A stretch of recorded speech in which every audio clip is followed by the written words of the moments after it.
అదే RTV app వార్తల్ని క్షణాల్లో చదివే అవకాశం ఉంటుంది. ఒక న్యూస్ పేపర్, ఒక టెలివిజన్ ఛానల్ మీ చేతుల్లో ఎప్పుడూ ఉంటాయి. నీతి ఆయోగ్ నివేదిక మీద రాష్ట్ర సీఎం చంద్రబాబు నాయుడు స్పందించారు. రాష్ట్రం అప్పుల కుప్పల పాలైపోయింది. జగన్ హయాంలో అప్పుల పాలై మరో శ్రీలంకగా మారింది. అందుకే సంక్షేమ పథకాలు అమలు చేయలేనటువంటి పరిస్థితి ఉంది అని చెప్పినటువంటి పరిస్థితుల్లో మాజీ ఎమ్మెల్యే రాంభూపాల్ మంతున్నారు. సార్ చెప్పండి, చంద్రబాబు నాయుడు యొక్క వ్యాఖ్యలు ఏంటో చూడాలి. చంద్రబాబు నాయుడు చంద్రబాబు నాయుడు క్యారెక్టర్ మొత్తం ఈ రాష్ట్ర ప్రజలకన్నా తెలుసు.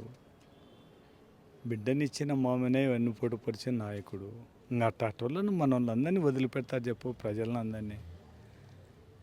మొత్తం ఈరోజు జగన్మోహన్ రెడ్డికి చంద్రబాబు నాయుడుకునే మధ్యాహ్న తారతమ్య భేదం ఏమంటే, ఇచ్చిన మాట కోసం నష్టపోయినా పర్వాలేదు, మాట కోసం నిలబడాలనేవాడు జగన్మోహన్ రెడ్డి. మన పని జరగాలి, ఎన్ని మాటలైనా మోసం చేయొచ్చు, ఎంతమందినైనా మోసం చేయొచ్చు, ఎన్నిసార్లైనా మాట చెప్తూ ఒక అబద్ధాన్ని 10 అబద్ధాలు చెప్పినా తప్పుకోవచ్చు అనుకునేవాడు చంద్రబాబు నాయుడు. ఇప్పుడు వీళ్ళందరూ మాట్లాడేటప్పుడు ఎలక్షన్ల కంటే ముందు కూడా జగన్మోహన్ రెడ్డి ఈ రాష్ట్రాన్ని అప్పుల పాలు చేసినాడు, శ్రీలంక చేసినాడు అని చెప్పినాడు. కానీ శ్రీలంక మాట్లాడి ఇవన్నీ పథకాలన్నీ కూడా ఇష్టం వచ్చినట్టు దానా ధర్మాలు చేసి శ్రీలంక అయిపోతుందని మాట్లాడిన చంద్రబాబు నాయుడు అపారమైన, అంతకుముందు ఉమ్మడి రాష్ట్రంలో 2 సార్లు ముఖ్యమంత్రిగా, రాష్ట్రం విడిపోయిన తర్వాత ఒక్కసారి ముఖ్యమంత్రిగా వచ్చేసి మళ్ళీ ఓడిపోయి జగన్మోహన్ రెడ్డి ముఖ్యమంత్రి. మళ్ళీ ఇప్పుడు మొన్న ఎలక్షన్లలో ఈ రాష్ట్ర ఆర్థిక పరిస్థితి తెలిసి కూడా అబద్ధాలు చెప్పి ప్రజలను మోసం చేసిన వాడు చంద్రబాబు నాయుడు.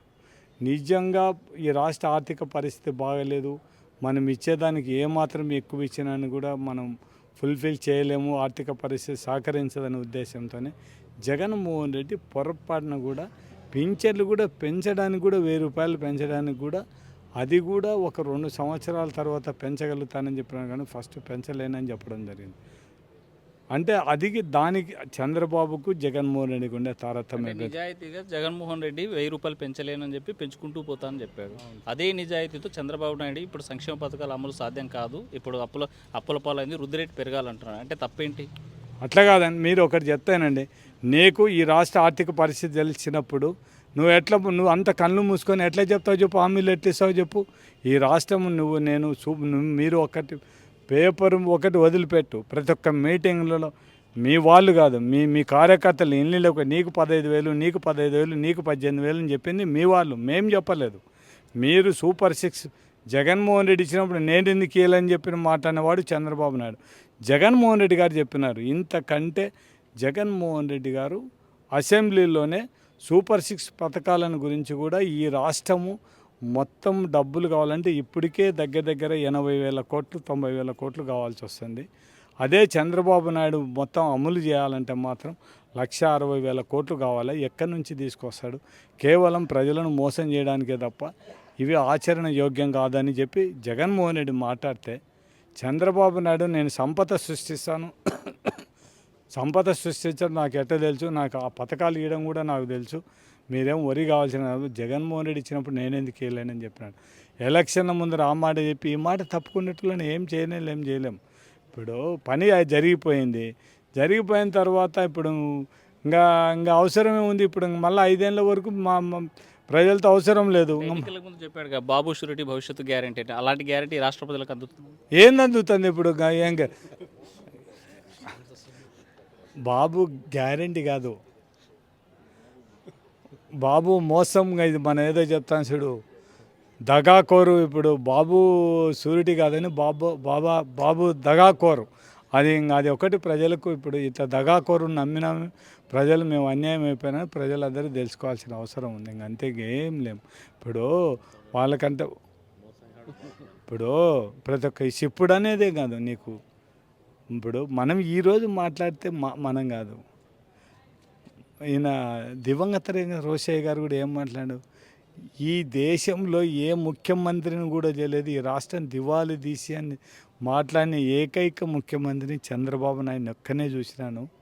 ఎలక్షన్ల కంటే ముందు, ఎలక్షన్లు అయిపోయిన తర్వాత ఒక మాట మాట్లాడి మనం చెప్పలేదు. ఇప్పుడు మనం ఏదో సరిపాక చెప్తాను. రోషయ్య గారు పబ్లిక్గానే చంద్రబాబు క్యారెక్టర్ గురించి, చంద్రబాబు నైజం గురించి చెప్పడం జరిగింది. మొత్తం ఇప్పుడు చంద్రబాబు నాయుడు ఇప్పుడు కాదు 3 సార్లు ఇప్పుడు చూడడం జరిగింది. ఇంకా ప్రజలను ఇంకా మోసపోతున్నారంటే మనం ఏం చేస్తాం? ప్రజలకి ఏం చేయలేం మనం.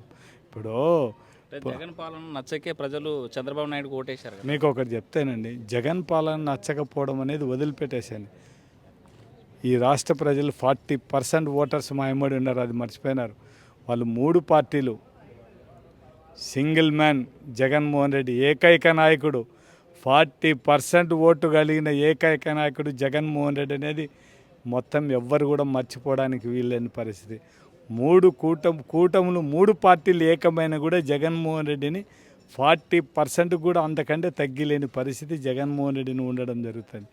కేవలం మేమంతా కూడా మా నాయకుడు మాటల కోసం, విశ్వసనీయత కోసం మేమందరం నష్టపోయినాం తప్ప, మా నాయకుడు కూడా అధికారమే పరమావధి, మనం ఎవరైనా మోసం చేయొచ్చు, ప్రజల ముందర మాటలు చెప్పి మోసం చేస్తామని కూడా ఒక్క మాట మా అందరి మాట ఇన్నిండే పాట అయితే మనం ఒకటే చెప్పడం, తెలుగుదేశం వాళ్ళు చేయలేని హామీల గురించి మాట్లాడతారు. మీరు కనీసం 2 హామీలన్నా మేము చెప్పే 2 హామీలు చెప్పానంటే నేను చెప్పనని చెప్పాను. మీ నాయకుడికి తప్పుడు హామీ ఇవ్వండి అని మీరు సలహా ఇచ్చారా? ఇచ్చినాం మేము.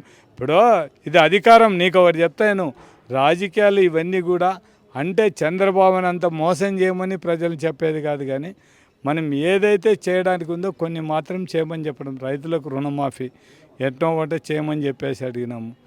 ఈ మద్యం పాలసీ గురించి ఒకసారి చెప్పడం జరిగింది, ఇసుక పాలసీ గురించి చెప్పడం, ఇవన్నీ మనం చేస్తాం. ఈ ల్యాండ్ టైటింగ్లు అంటే మనం ఎలక్షన్ దగ్గరకు వచ్చింది కాబట్టి దాన్ని మాట్లాడలేకపోయినాం. దీనిలో మాత్రం మనం రుణమాఫీది మాత్రం చెప్పమని చెప్పినాం. ఆయన ఒకటే చెప్పడం, మనకు చేయడానికి ఏం లేదన్నా, మనం ఇప్పుడు ఇచ్చేది 60,000 కోట్లు ఇస్తున్నాం, ఇంకా దాని అదనంగా అంటే 80,000 కోట్లు కావాల్సి వస్తుంది, అది మనం ఇవ్వలేము, మనం అదేం చేయలేమని చెప్పడం. అంటే అంత విశ్వసనీయ కలిగినాడు జగన్మోహన్ రెడ్డి. సో సూటిగా మీరు చంద్రబాబు నాయుడుకి ఏం చెప్పదలుచు? మీరు అపారమైన రాజకీయ అనుభవం, ఇంకా లాస్ట్ స్టేజీ, కనీసం లాస్ట్ స్టేజ్లోనే నిజాలు చెప్పి ప్రజలను నేను మోసం చేసినాను ఓట్ల కోసం, మీ ఓట్ల కోసమే నేను ఈ సూపర్ 6 పథకాలను చెప్పి మిమ్మల్ని మోసం చేసి మీ ఓట్లు వేయించుకున్నాను, నేను దానిని ఏం అమలు పరచలేను, మీరు దాన్ని మన్నించారంటే రైట్. ఏదోలే పాపం ముస్లిం బుప్పున ఏదో ఒక పదవి కోసం ఏమన్నా చెప్పినాలని మనం కూడా అందరం కూడా సర్లే ఏదో అనుకునే పరిస్థితులు ఉంది. మనం ఆయన వయసుకు గానం మనం అంతా కూడా ఆయనకు అంత వయసులో వచ్చింది కాబట్టి పాపం పదవి కోసం ఏదో అబద్ధాలు చెప్పి నేను పదవికి వచ్చినాను కాబట్టి ఇది లాస్ట్ స్టేజ్ అనే ఉద్దేశంతో చేసి ఆ మాట చెప్తే, నాకు ఈ రాష్ట్ర ఆర్థిక పరిస్థితి ముందే తెలుసు, ఇవ్వలేము, కానీ ఓట్ల కోసం నేను చెప్పినానని చెప్తే అందరూ కూడా నిజాలు ఒప్పుకునేలా చంద్రబాబునని మనం మాట్లాడు. ఇవన్నీ ఏంది, నేను సంపద సృష్టిస్తాను, నేను ఇవన్నీ కూడా ఆర్థిక పరిస్థితి బాగా కావాలా, ఇవన్నీ ఉండేదా పోయేదా చెప్పు. ఇంకా ఇప్పుడు 47 అంటే ఇంకా 20 సంవత్సరాలు బతుకుతారో ఎవరు ఉంటారో ఎవరు ఉండరో ఎవరని చెప్పలేని పరిస్థితి. దాన్ని ఉండి ఇంకా ఊరికే ప్రజలను మభ్యపెట్టేది ఇంకా స్ట్రైట్గా సమానం చెప్తాను. నేను ఏదో ఇంకా అధికారం కోసం నేను చెప్పి అధికారంలోకి వచ్చినాను, ఇంకా నేను ఇవన్నీ చేయలేని పరిస్థితుల్లోనే చెప్పేమని జరిపోతుంది, అంతే విధంగా ఇంకేముంటుంది.